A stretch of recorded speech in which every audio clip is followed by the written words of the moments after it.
যত জাদুঘর বিদ্যমান ঢাকার ভিতরে সেই বিষয়ে আজকে একটু দেখাবো। পার্ট 1। এরপরে একাধিক পার্ট থাকতে পারে। শুধু ঢাকার ভিতরে বাংলাদেশের যতগুলো জাদুঘর আছে। তো আজকের আলোচ্য বিষয় ঢাকা, যত জাদুঘর বিদ্যমান।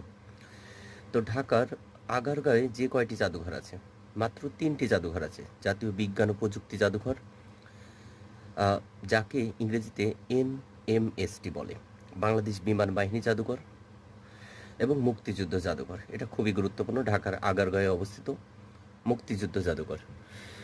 প্রায়ই দেখা যায় এই প্রশ্নটি আসে যে আমাদের মুক্তিযুদ্ধ জাদুঘর কোথায় অবস্থিত?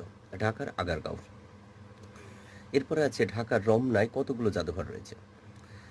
জাতীয় সাহিত্য ও লেখক জাদুঘর, লোক ঐতিহ্য জাদুঘর, ঢাকা নগর জাদুঘর, বাংলাদেশ শিশু একাডেমি জাদুঘর, স্বাধীনতা জাদুঘর, বাংলাদেশ সুপ্রিম কোর্ট জাদুঘর এবং বাংলা একাডেমি ও ভাষা আন্দোলন জাদুঘর। এর মধ্যে গুরুত্বপূর্ণ স্বাধীনতা জাদুঘর এবং লেখক জাদুঘরটা আসে এবং সুপ্রিম কোর্ট জাদুঘর তো ঢাকার রমনায় অবস্থিত।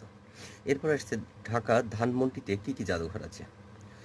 জাতির জনক বঙ্গবন্ধু শেখ মুজিবুর রহমান স্মৃতি জাদুঘর, নজরুল জাদুঘর এবং ভাষা আন্দোলন গবেষণা কেন্দ্র জাদুঘর।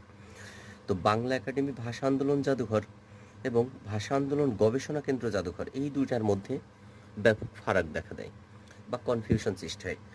একটি ঢাকার রমনায় অবস্থিত, আরেকটি ঢাকার ধানমন্ডিতে অবস্থিত। তো পরবর্তীতে পার্ট 2-তে ঢাকায় আর কী কী জাদুঘর আছে সেই বিষয়ে আলোকপাত করব। ধন্যবাদ ভিউয়ার্স।